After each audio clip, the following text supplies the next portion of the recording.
Maingod to Visayas ug Mindanao, magandang tanghali Luzon, magandang tanghali Pilipinas. Magandang tanghali po sa lahat ng mga Filipino, mga OFW saan mampanig ng mundo. Patoplok yung matang budlat ni Palaka na 1,000 watts hindi nalulubat ya awards. Magandang tanghali po sa lahat ng mga Eskunyans, Duterte diehard supporters, Bantag supporter at sa lahat po ng mga KOGC, mga tutubo saan mampanig ng Pilipinas. Magandang tanghali ho! Lunes na Lunes po mga kababayan ko. Painit na painit po ang mga usapin sa lipunan. Kakatapos lang po ng eleksyon 2025. Pero hito na naman, mainit pa rin po na pinag-uusapan ang dayaan tungkol po ka-magic-magic ni George Awards. At lalong umiinit dahil pinag-uusapan na naman ho ngayon ang impeachment complaint laban kay Vice President Inday Sara Duterte diyan sa Senado. Nakagagawa ng mga buhaya diyan sa Crocodile Farm sa Batasan Complex. Dami, nakabarong kurbata pa. Yawag talaga naman. At ba siyempre pinag-uusapan din po ang muling panawagan ng maraming mga Filipino kagahapon sa Davao. Meron na naman ho silang rally, Green Rice, na ang layunin ay bring PRRD home. Patuplok guys. Magandang tanghali po sa lahat ng mga silent subscribers and followers ng Team Bisdak Pilipinas. Team Repli, maraming salamat sa inyo. Maraming salamat po sa mga walang sawang pagsuporta sa Bisdak Pilipinas, sa mga nagpapakulay. Maraming salamat po sa inyo. At maraming salamat po sa mga nagpa-super thanks. Mabuhay! Mabuhi! Maraming salamat to, Mama Vima Galindo, sa inyong super thanks. Thank you so much po sa inyo. Kung mga gusto pong magpa-super thanks, bahala kayo. Thank you so much po. At sa mga bagong pasok sa Bisdak Pilipinas, pa-subscribe, pakipindot ang notification bell. At siyempre, palike, pa-share din. Para lagi po kayong updated kung ano po ang ganap sa bansa ni Ngagba na puno ng mga nakalak ang pangayawags. Ano na tayo ata? Welcome to zombie country. Kaya sumali sa diskusyon dyan sa inyong mga comment section. Mahalaga po ang busis ng bawat ordinaryong Pilipino. Babasahin po natin yan. Pag sa sunod natin na upload video, malay natin, ikaw na ho ang mababasa natin sa Bisdak Pilipinas. Kagaya ho nito mga kababayan ko. Ito po yung upload video natin kagabi mga kabisdak. Ang sabi ni Nicanor Pasaul, ilabas! May alarm. Patoblok guys. Ulit. Ayon kaya Nicanor Pasaul, ilabas ang mga pangalan ng mga operator at IT ng mga voting machines. Sana may pumalag sa kanila o isa-isahin silang gurgurin ni George. Pisting awards daw. Napamura na. Sa makina, mikos masin ni George, no? Sabi naman ni Guard Monreal, dapat mabatas na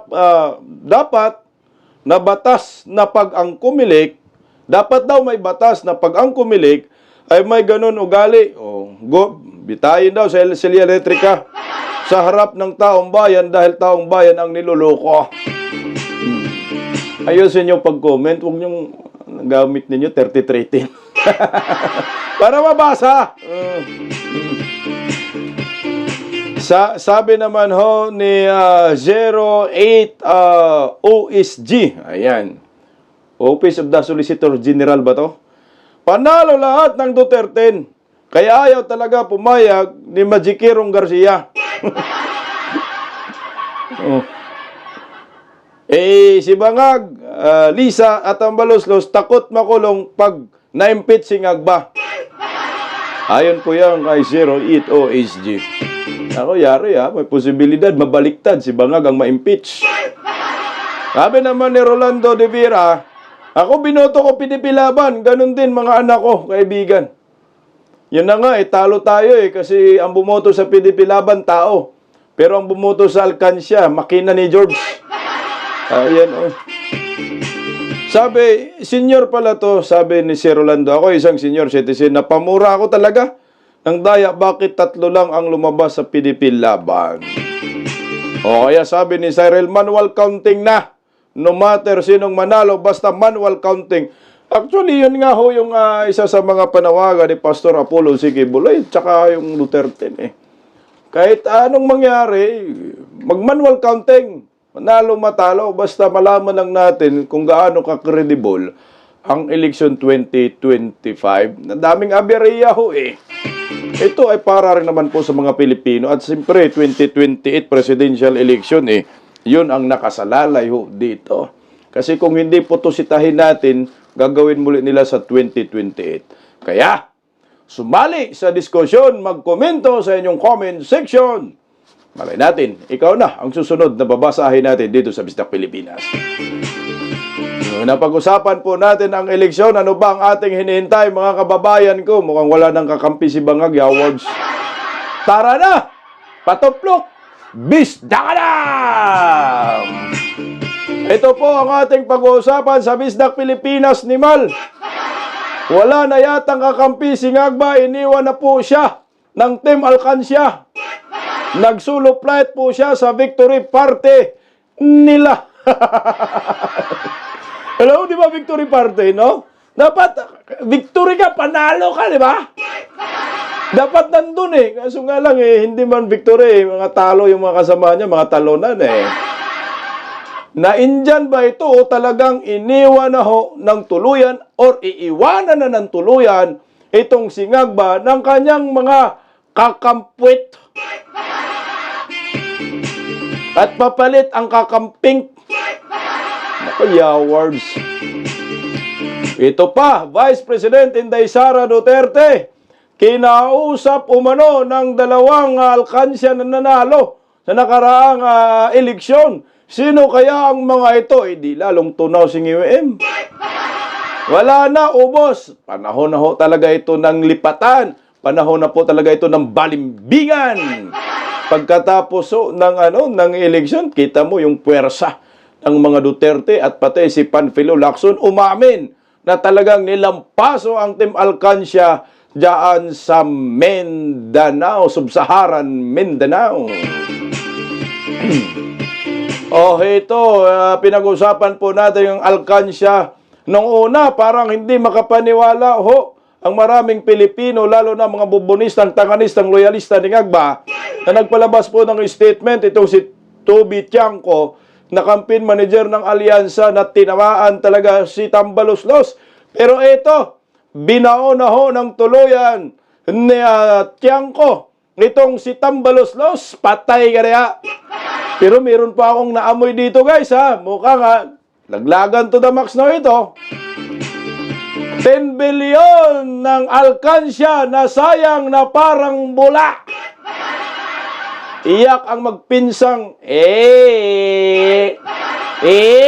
anong gagawin natin? Patablok, guys!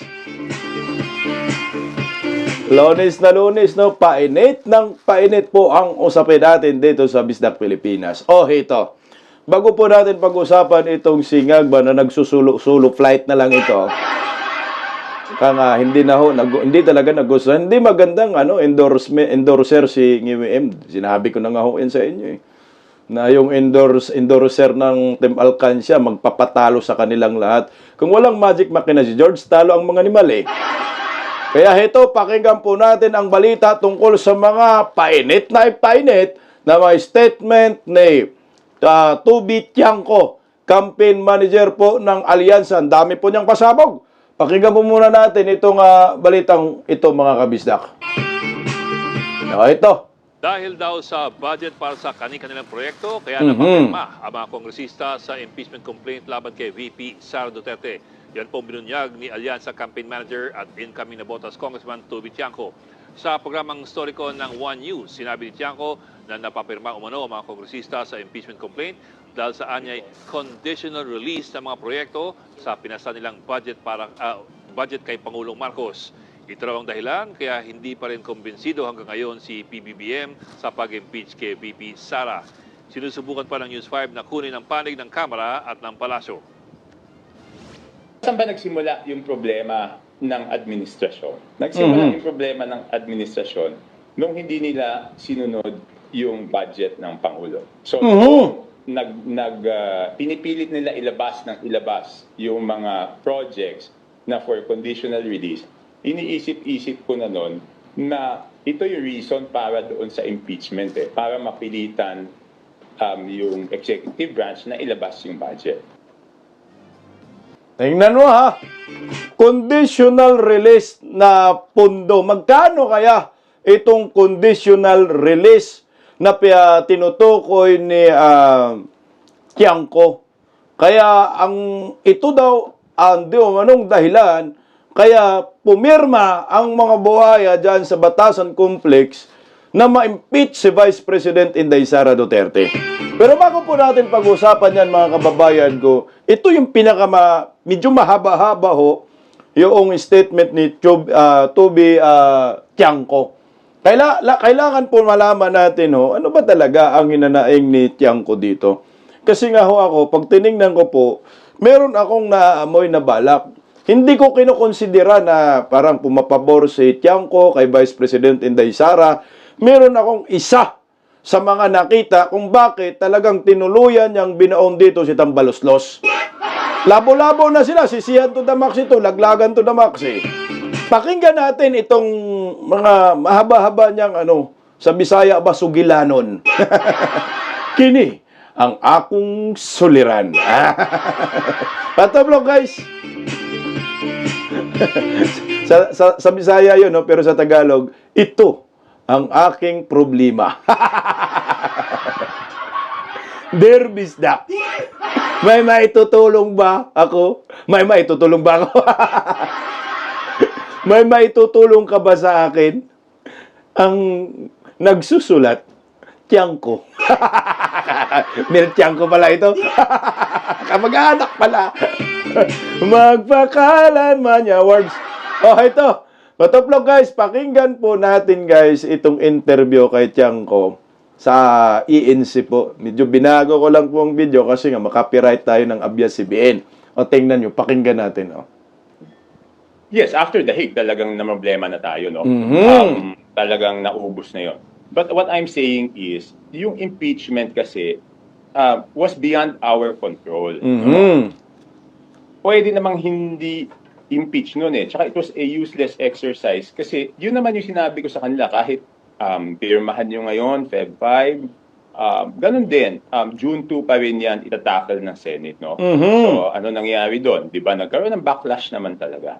Yung Hague, there are external factors beyond our control. So, it is not an apples to apples comparison, no? Ang pag-usapan natin dito, yung totally within our control. Ako, kukontrahin kita dyan, Tiangco. Kasi ang sabi niya, yung impeachment ay kontrolado daw nila. So, ibig sabihin dito, umamin siya na kagagawan ho talaga ng kaalyado niya, yan, si Tambaloslos, yung impeachment. Pero yung sa Dahig daw, Netherlands, sa pagkidnap kay Tatay Digong, hindi daw yung kontrolado. Kukontrahin kita dyan, Tiangco. Kontrolado po ninyo yun. Dahil niluluto po ninyo yan, ni Ngagba, Tambaloslos at Palaka, matagal na. Kaya ang ginawa ho ninyo, pinadala nyo si Tatay Digong sa Netherlands dahil malakas ang endorsement power ni Tatay Digong at yung voters magnet ni Tatay Digong nandyan. Rockstar si Tatay Digong, kaya sinadya nyo talaga yon. Kontrolado ninyo yon. Ngayon, hindi ka lang kumontrado na tinatamaan kayo sa pagkidnap kay Tatay Digong dahil nga planado ninyo, kagustuhan nyo na makidnap si Tatay Digong para mapilayan ng tuluyan ang PDP. Ang problema, hindi man napilayan. Lalong lumalakas ang panawagan ng Bot Street Duterte. Tinagsulid nagbagdok nga ho yung mga taga Mindanao, mga Bisaya at kasama ang mga OFW. Tinamaan kayo. Vote impeachment and pagkidnap ninyo kay Tatay Digong hanggang ngayon nga nasasaktan ng mga Pilipino eh. Tuloy ho natin, Tiangco. yung impeachment. Mm. Kung hindi natin ginawa yun, hindi ganito kasama. Tsaka nagkaroon ng parang pattern. Isipin mo, una, in-impeach. Tapos pinadala sa Hague. So parang pinagplaplanuhan mo, di ba? Correct. But kung wala yung impeachment, baka iba yung pananaw ng tao. Baka sabihin nila, sumunod lang talaga sa batas. Pero yung impeachment, iba ang tingin ng tao doon. Okay, given what you said, bakit kasi given what you said bakit nga bakit pinilit? If you had these discussions within the administration noon, bakit pa ipinilit yung impeachment even despite your warnings sa kanila? Bakit pinilit yung impeachment? Eh, hindi na ako sinama doon sa Hindi na ako sinama doon sa huling usapan. Okay. Pero doon sa mga nangyari, may duda ako kung bakit pinilit yung impeachment. Can you share with us or would you keep that to yourself muna? Alam mo, di ba galit na galit si Presidente doon sa budget, di ba? Okay. At hindi lahat because of the lack of time, hindi lahat ng items doon na-veto. Di ba? Yes. Di ba yung unang usapan diyan is Budget malaking na. amount yung ibibito, di ba? Yes. Later on, maliit na lang yung na-veto, like 20 billion yata. Okay? So, ang ginawa nun, nagkaroon ng conditional release, di ba? Yes. Okay. So, Pakinggan nyo po ha, nagkaroon ng conditional release. Bakit? Bakit ay pinilit ang impeachment? Dahil sa pundo rin. Conditional release. O sige nga, tuloy o. noong hindi mailabas yung conditional release, yun ang, sa tingin ko, nung time na yon, yun ang iniisip kong nagtulak na ituloy yung impeachment para meron silang magamit at sabihin na kailangan natin ilabas yung conditional release kasi pumirma tong mga to. And later on, I was proven correct. Yun yung duda ko noong ginagawa nila yan. Yung impeachment. Okay? Because there is no reason sasabihin ba may clamor? There was no clamor. Ang sinabi nila, alam ko, ang sinabi nila kay Presidente was hindi nila mapigilan yung clamor. Pero, RG, common sense naman, sinong politiko ang gustong may kaaway ka at gusto mong awayin yung Vice President entering an election? Yes, number one. Number two, lahat naman ng politiko ay humihingi ng suporta sa Iglesia ni Cristo. So, ang gustong mag-vote ng impeachment nung nag-rally na ang Iglesia ni Cristo supporting the call of the President na wag ituloy yung impeachment. Number three, yung President... Stop ko muna siya dyan ha. Sasagutin ko sana siya sa dulo sa marais ng sagot ko. Pero baka makalimutan ko po ito. Sinabi niya na hindi daw sumuporta at hindi kagustuhan ni NGWM na ma-impeach si Inday Sara. Nagkamali ka dyan, Tiangco. Dahil inamin po mismo ni NGWM na si Sandro, sinabihan niya, nagampanan niya ang pagiging kongresista niya, pagiging mambabatas, kung ano ang naayon sa konstitusyon. Tinutulak niya si Sandro na mangalap ng pirma at pumirma impeachment laban kay Vice President Inday Sara. Kaya nagsilabasan nga yung 150 million. Yung sinasabi siguro niya na conditional funds na for release later. Ito po yun eh. Kaya mali ka dyan, Tiangco. Kagustuhan ni NGWM yan. Kasi kung wala siyang kagustuhan, dapat nanindigan siya na wag niyong ituloy. Pinagalitan niya yung pinsan niyang naduling na dyan sa likod mo. Kasi tambalos-los. Pero mamaya, meron pa akong pinakasamari na sagot dito. Bakit nagawa ho ni Tiangco ito at kung bakit itinuloy yung impeachment. Bukod po doon sa pondo na sinasabi niya. Sige nga, tuloy oh. Presidente, ayaw niya talaga nung impeachment. Because on the day of the signing of the impeachment, I had a meeting with him. Nagkataon, yun yung nagpipirmahan. Natapos kami mag-meeting, tapos na yung pirmahan. He did not even talk to me about it. Sinungaling ka, sir! Walang kagustuhan, ha? O bakit niya inutusan yung anak niyang si Charis natabla rin budlat ang mata, pareho lang kayo. Aminin nyo na nagkamali talaga si BBM dyan. Hindi niya pinara yung kanyang pinsan, hinayaan niya. Aminin nyo na lang ho. O, tuloy o. Hindi naman niya sinabi bakit hindi ka pumirma, bakit hindi man niya sinabi na naka 215. Hindi niya talaga pinag-usapan. Kung hindi ako pumirma at gusto niya yan, di dapat natanggal na ako, di ba? So, paano ko masabi na yung conditional release ang naging motivation? Kasi nung hino-hold na yung mga conditional release, kinausap ako ng dalawang tao ni Speaker. Okay? So, rine-request nila na ma-release yung mga conditional release. Sabi ko, hindi pwede. Sabi nila, yung mga yan pumirma sa impeachment. So, sabi ko, sino nag-authorize sa inyo ipangako yan? So, I cleared with the President. Sabi ko, sir, kasi ganito sinasabi nila pinangako daw nila yung conditional release. Sabi niya, walang usapang ganyan. So, very clear. So, pondo, conditional release ang talagang bida dyan. Bidang buhaya. Tuloy lang natin kunti mga kabisak patoplok. Tuloy lang natin si Tiangco tapos sasagutin natin sa dulo. Patoplok guys. Oh. Okay. Talagang itinuloy nila to given kahit na alam nilang may potential effects dun sa election in terms of your slate. Bakit? Yes, because there was a bigger motivation. The budget that you were talking about. Yes, di ba? Okay, tignan muna natin, RG, kung saan ba tayo nagsimula magkagulo-gulo dito. Di ba? Nagkagulo-gulo tayo dito nung pinilit nila yung budget na gusto nila. Diba? So, anong remedyo? Nag-veto. Hindi na-veto lahat. Ang sinabi, magkakaroon ng conditional release. Pagkatapos nagkaroon ng conditional release, hindi na problema ngayon. Paano gagawin? So, anong ginawa nila? So, At ang masakit dito is nadamay yung mga congressmen. Di ba openly naman, yung mga hindi pumirma, sinabi naman nila yung consequences. Yung mga pumirma, anong sabi nila? Sinabi naman nila yung reason bakit sila pumirma, di ba? yes. Yung sinasabi ko, hindi invento yan. Diba? Yung sinasabi ng mga congressman na pumirma at yung mga sinasabi ng congressman na hindi pumirma just validates what I am saying. Di ba? Yes. Sila mismo nagsasabi, yung mga pumirma, pag nagpaliwanag sila, bakit kami pumirma? Kasi ipitin po yung pondo namin. Pera. Hindi pumirma, ano sabi nila? Inipit kami.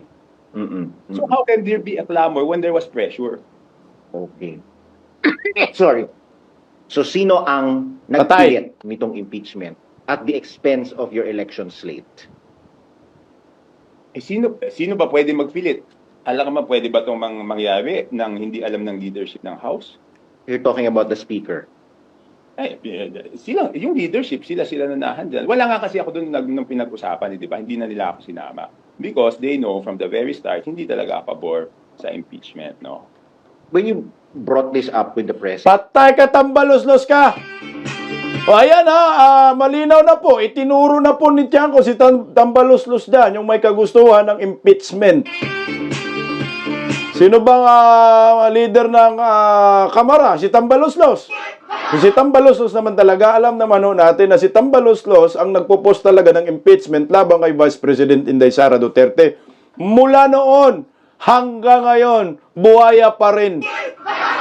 Bakit patoplok, guys? President, itong mga warnings po ninyo, anong naging reaksyon ni Presidente? Hindi. Okay, ganito. Ang sinabi ko lang nung the day of na nagpipirmahan, sinabi ko lang sa kanya na hindi dapat pirmahan. Sabi naman niya talaga, hindi naman talaga dapat matuloy. Sabi ko kasi, wag before elections, pag-isipan mabuti, because aside from the political consequences, there are many other consequences. Political is just one of the consequences, di ba? Like what? We've got ilang Okay, tingnan mo Sinabi niya, huwag mag-impeach before election. So, ibig sabihin, gusto niyang ma-impeach talaga si Vice President Inday Sara Duterte. So, ang gusto niyang mangyari, after the election, mag-file ng impeachment labang kay Vice President Inday Sara. O, dito, nahuli siya dito, guys. O, tuloy, o. ilang impeachment proceedings na, di ba? Madugo yan eh, di ba? It's very divisive. Tapos sasabay sa eleksyon, di ba? So napag-usapan na lang namin yan later on when I was reporting to him na pinipressure ako i-release yung mga conditional release kasi ipinangako daw. Sabi ko, walang pangakong ganyan. That's why until now, naka-hold talaga yung mga doubtful, yung mga projects na hindi natin sigurado. So that is, so ngayon, may pressure na naman na gusto nila ma-release yung mga conditional release na yun. So Bumalik all sa this pundo. considered is what gives you led you to the conclusion na self-inflicted yung pagkatalo ng administration slate. I'm not saying self-inflicted totally. Okay. Yung Mindanao kasi makikita mo yung boto nung administration doon ng opposition doon.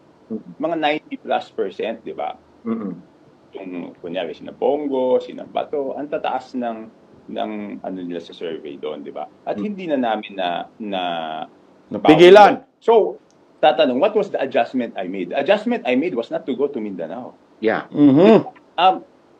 Di ba tinatanong niyo ako lagi and I was avoiding that question. But that was the adjustment I made because why will we go to Mindanao, spend resources, spend time, Yes. hindi na namin makumbinsi yung tao doon. So punta na lang kami doon sa lugar na may makumbinsi kami. Number two, if we go there as an alyansa, instead na makasingit-singit yung mga kandidato namin as an individual, pag sinabing alyansa, ayaw namin dyan. So ang ginawa, sumingit-singit yung kandidato, baka pagbigyan sila kung isa-isa sila. So ito, inamin din niya, pareho silang yun, inamin din niya na talagang sinusuka sila sa Mindanao. Kahit siguro magdala pa ng bilyon-bilyon pondo sa Mindanao, wala talagang mabato pa sila ng kamatis, kahirap-hirap durian pa. Pareho sila ni Lacson, na talagang hindi ho sila makapunta kasi pansin mo, hindi nga ho nagrally ng Mindanao, hindi nga ho nagrally ng Visayas, naka-score pang mga yawards, pero talagang inano sila doon, binoykot sa Mindanao. Vote straight ang Mindanao, black voting, Duterte. Sila, aminado sila, palpak sila. Oh, ito. So those were the adjustments made. Sir, so now that tapos na yung election and you're already doing a post-mortem of the campaign, of what happened, and going into the 20th Congress. So sa tingin nyo ba, paano magiging itsura ng 20th Congress given itong ganitong klaseng sitwasyon? I don't know. It would be up to the members if they want to continue with what was the previous, what is the present 19 Congress, or they want things differently. But it's up to the members naman. It's not up to me. Okay. But isn't usually the speaker the vote of the president or the choice of the president? Okay. Siyempre, we shouldn't take away naman the will of the congressmen, di ba? Lalo na in this after this election na nakita nila yung backlash, di ba? So they will have to vote and they will have to think of what is good for the country and what is good for the institution. Di ba? Ang kailangan lang naman doon is supportive of the legislative agenda of the president, di ba? Okay. Himay-himayin natin. Pataplok, guys. Okay. Pag-usapan natin, ito yung mga katanungan dyan. Bakit si Tiangco nagsalita ngayon at talagang tinuluyan niyang binaon dito si Tambaluslos? Sinisi niya si Tambaluslos liderato ng Kongreso kung bakit sila ay nagiging palpak sa nakaraang eleksyon. At bakit ngayon lang siya nagsabi, nagputak ng putak patungkol dyan sa impeachment. At magkano yung pundo na pinag-uusapan nila dyan, yung conditional funds, tama ba? Yung pundo. Kasi pumirma umano ang mga kongresista dyan sa impeachment, tinutulan niya. Tandaan nyo ha, si Tiangco, maingay na talaga ngayon. Ang puntaryan niya, si Tambaluslos. So sinisisi kay Tambaluslos ang pagkapalpak nila nakaraang eleksyon. Bakit niya nagawa yan? Unang-una, siyempre, bilang isang campaign manager, kailangan hindi pwedeng sasabihin nila na ikaw ay walang kwentang manager. Kailangan maghanap ka ng mapagbuntungan ng sisi ng kapalpakan ng inyong team. So ngayon, sino ang kanyang sinisi? Si Tambaluslos. Dahil may basihan din yung kanyang pagsisisi kay Tambaluslos. Anong basihan niya? Yung impeachment. Totoo naman talaga. Tinamaan ng husto sila dahil ipinilit yung impeachment na umano'y dahil sa budget, dahil sa pera. Kasi tinanong, bakit ba? Tinanong siya, bakit ba ipinilit ni Tambaluslos yung impeachment? Ang sabi niya dyan, harap-harapan sa ABS-CBN ng dahil sa pera. Magkano ba yung sinasabi nilang conditional funds? Meron po akong nakitang post. Ito po yung post niya, mga kababayan ko. Malaki, guys. Yung pera. Yan, oh. Ang sabi dyan sa Dare to Us FB page, yung pera umano na ipinangako para sa mga buhaya, DPWH Congress introduced changes and adjustments. Ito yung for release later, kayo mga pumipirma, 410.2 billion pesos. Ngayon, hinahanap daw uli yan, yung 410.2 billion pesos project. Ito yung sinasabi ni Tiangco. Paano bukod pa ba yung 150 million pesos? Nung pumirma na ayon, kada pirma 150 million pesos. Ito yung akap tupad, AX. So, ibig sabihin, meron pa silang hinahanap ngayon kay Tambaluslos at kay NGM na 410.2 billion pesos. Kung totoo ho ito, itong numero na ito, puta, ang laki ng pira ng mga buhaya na pumirma sa impeachment labang kay Vice President Inday Sara Duterte. Kaso nagbumirang. Natalo yung majority ng alyansa Diretso Cubita. Kaya nagsisihan ho sila, guys. Naghahanap ng masisisi, naglaglagan ngayon, maliwanag na si Tian, na nilaglag ngayon ni Tiangco si Tambaluslos dahil nga may basihan ng kanyang paglaglag. Hindi na ho niya nabanggit, hindi na ho niya na diritsang sinabi na mayroon ding epekto yung pagkidnap nila kay Tatay Digong. Kung baga ang tinamaan niya talaga ng husto dito ay si Tambaluslos. Kasi nga yung pagkidnap kay Tatay Digong planado man ng mga animal. At magkano ang nasayang na campaign funds ng alyansa para lang manalo sila? Hindi nga nanalo, bigo nga ho. Ayan po, guys. Basahin natin yung artikulo na yan na pinopost ng Politico. Mantakin mo yung pera na yan. Ito po yung post ng Politico na website, no? May bipids din naman sila. Coalition to beat Tiangco's cheese over coalition to beat Tiangco's Senate taxation blame for 10 billion pesos alyansa plaf. Punta sisihan na Sabi dito sa Politico, instead of steering the administration back, alyansa para sa bagoong Pilipinas Coalition to Victory Campaign, Manager Representative Toby Tiangco allegedly poured his energy into protecting Senate President Francisco Escudero's hold on power among insider sees sabotage words naputol. Sabotage. O basta, parang ang ginawa dito ni Tiangco, yung 10 billion, ay para umano ito sa proteksyon ni Chis Escudero na manatili sa kapangyarihan dyan sa Senado bilang isang Senate President.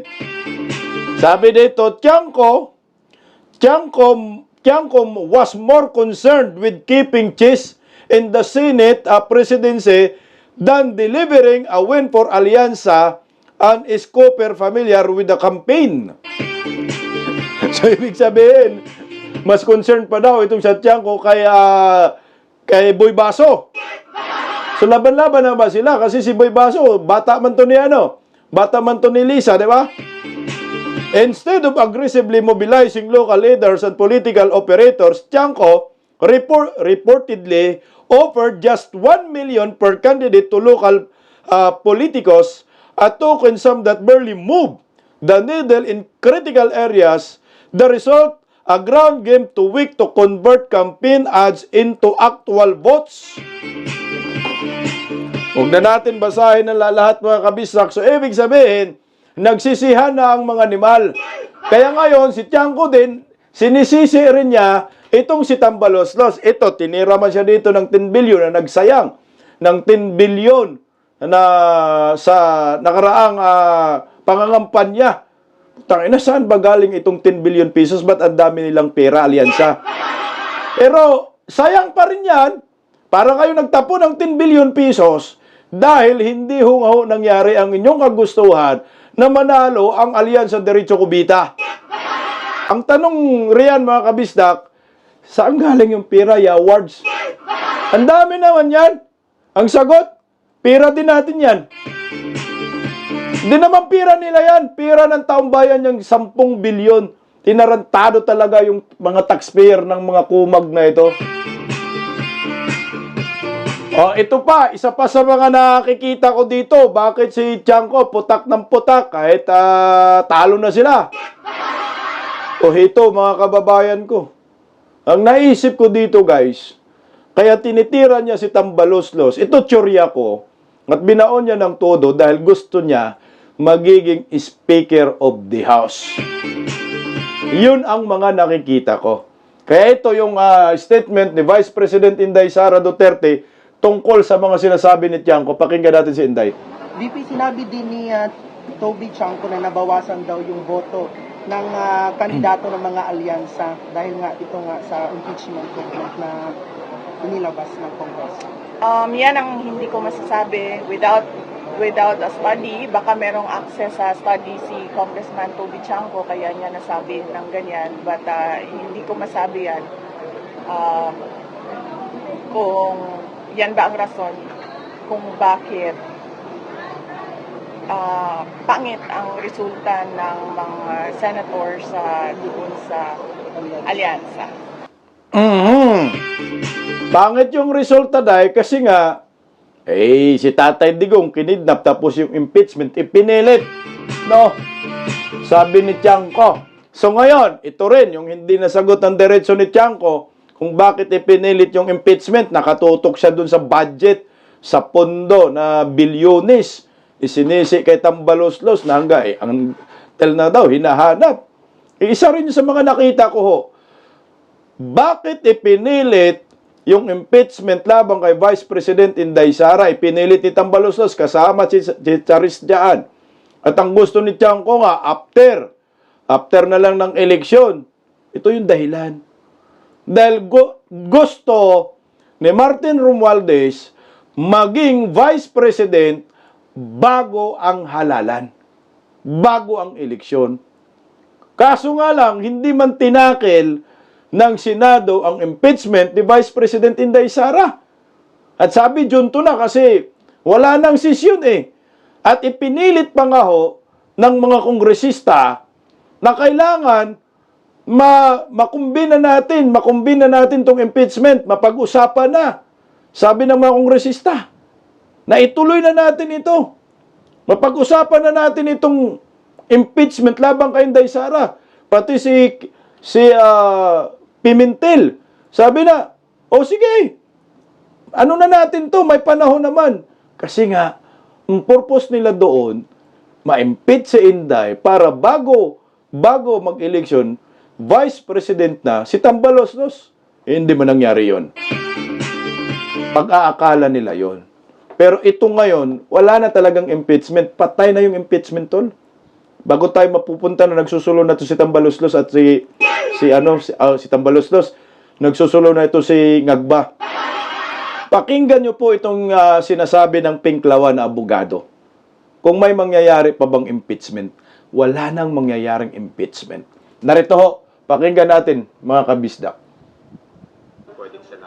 Doon sa impeachment ni Sara.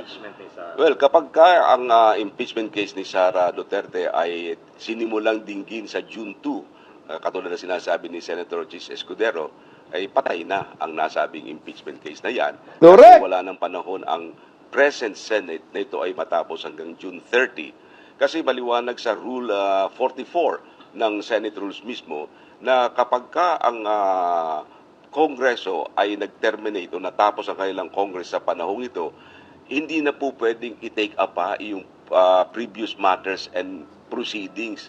Ibig sabihin, yung nakabimbin ng mga kaso, mga nakabimbin ng mga bagay na dapat na tinitake up ng present Senate, hindi na pwedeng buhayin doon sa bagong Senate. Maliban na lamang kung yung bagong Senate ay bubuhayin nila muli ito. Pero kung ito'y bubuhayin nila, ikukonsider yan na as if they were presented for the first time. Na sa kasong ito ng impeachment ni Ms. Sara Duterte, kung ito ay tatanggapin ng new Senate, mangyayari niyan na parang bagong impeachment case ito na ipinapile sa bagong Senado. Na siyempre, nasasabihin naman ni Ms. Sara, hindi na po pwede yan. Sapagkat kung may bagong impeachment case, sakop ito ng tinatawag na pagbabawal sa ating saligang batas na hindi pwedeng magkaroon ng 2 impeachment case sa loob ng 1 taon. Ayan na! Patay ng impeachment! Wala nang impeachment niya! Hindi wala. Pinklawan na yan, Pinklawan! Ito kaya pala sabi ni Inday Sara ay yung bloodbath. No? Gusto niya ng bloodbath. Pakinggan po natin mga kababayan itong sinasabi ni Inday. Handa raw si Vice President Sara Duterte na harapin ang impeachment trial sa 20th Congress. At mula sa Davao City, nakatutok si Argel Relator ng GMA Regional TV. Sinabihan ko na rin talaga sila, really, I truly want a trial because I want a bloodbath talaga. Hindi raw uurungan ni Vice President Sara Duterte ang nakatakdang impeachment trial sa kanya sa pagpasok ng 20th Congress. Whether guilty man yon or acquittal, I'm already at peace. Pero pinuna ni VP Sara na mali raw na magsimulang magbilang ng boto na wala pang trial. They haven't seen evidence yet. They haven't seen what the prosecutors have. They haven't seen what our defense is. So, parang mali siguro na magbilingan ng boto ng walang trial. Hindi na rin daw nagulat ang bise sa umano'y pagiging kasapi ni na presumptive party list representative Chal Jokno at Leila de Lima sa prosecution team sa impeachment trial. They've been very vocal anti-Duterte since birth. Yes. In fact, wala pa sa mapa si dating Pangulong Rodrigo Duterte to become president, ay anti-Duterte na talaga si Secretary de Lima. Malayo pa ang 2028 presidential election, pero sabi ng bise, binigyan daw siya ng mga taga-suporta ng hanggang December 2026 para magdesisyon kung tatakbo siya o hahanap ng ibang susuportahang kandidato. I have more than a year to really sit down and list down the pros and cons as I did atong 2021 with regard to running for president. Sa katatapos naman na eleksyon, proud daw ang bise sa mga senatorial candidate ng PDP laban kahit hindi raw ito ang inasahan nilang resulta. Ngayong umaga, dumalo si VP Sara sa Thanksgiving Mass sa Carmelite Church sa Davao City matapos ang eleksyon 2025. Naroon din ang kapatid na si Davao City 1st District Representative Paulo Duterte at mga anak ni Kong Pulong na sina 2nd District Representative-elect Omar Duterte at 1st District Councilor-elect Rigo Duterte.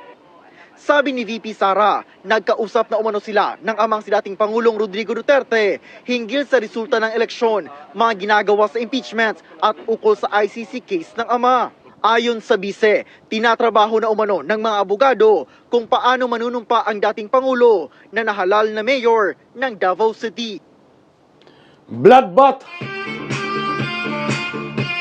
Wala na ngang impeachment. Dapat hindi na ho yung pinag-uusapan eh. Kasi kung gusto nila mapag-usapan muli yung impeachment, i-file nila muli sa Kongreso.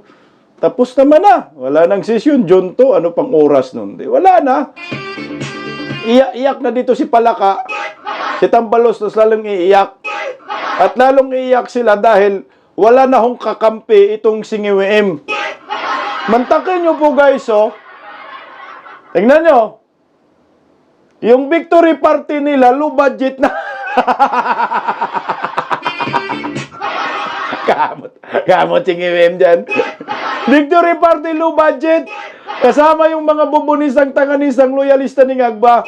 Pagkatapos na, galing itong video na ito, galing sa binyo ng victory party nila. Pero solo flight din siya. Pero lang isang bataan, si Lito Lapid, si Pinono. Tingnan mo, oh, ito, may I love you ngiwiin pa siya dyan, oh. Yawan! I love you, sobrang mahal. Sobrang mahal ng bilihin. Oh, ngiwiin daw, ngiwiin. Oh, ngiwiin daw. Ngiwiin, kahit wala nang sumunod. Sigaw pa rin kayo, ngiwiin. Tingnan mo, pakinggan natin si Budoy. Importante na yung sektor. Ito yung mga trolls ni ngiwiin. Victory Parter, low budget. Victory Parter. Victory Party, low budget.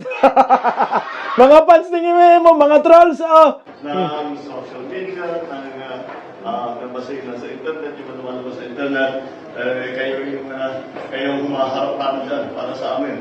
So thank you very much. We were able to nakatayo tayo Ano? isang system para sa eleksyon na matibay-tibay. There were other elements that came into place that mas gusto natin, mas maganda sana yung resulta. Pero kung tutusin ninyo in terms of the exposure, in terms of social media exposure, may hapon naman natin. So, yun ang pagpapakita. Yes. Okay. Nahihabol daw. Aminadong palpak din. Huwag na natin ipagpatuloy yan, Singiwim. Basta yan, victory party, low budget. Nagsusulo, Singiwim. Meron siyang isang chaperon. Ito. Yun lang at maraming salamat po sa maraming Si Lito Lapid na lang ang kasama niya. Yung iba nagtampo na. Manong hindi magtampo? Mga talunan. Ayan, oh.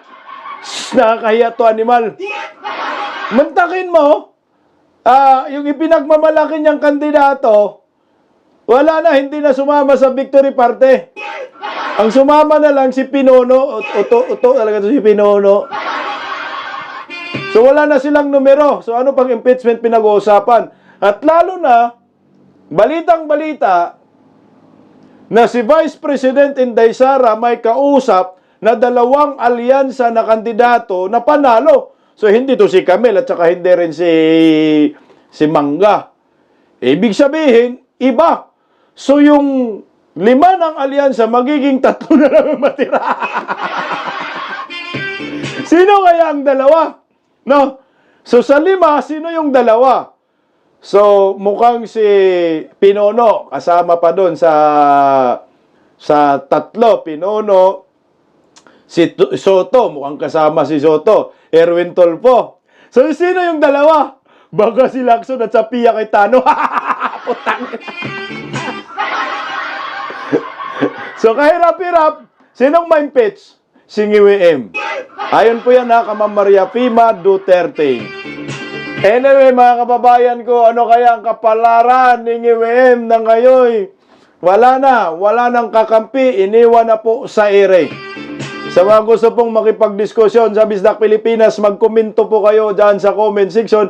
Babasahin po natin yan mamaya, alas 8:30 ng gabi. Sa mga hindi pa po nakapag-subscribe sa Bisdak Pilipinas, pa-subscribe, pakipindot ang inyong notification bell para palagi po kayong updated at palaging alam ang totoong balita.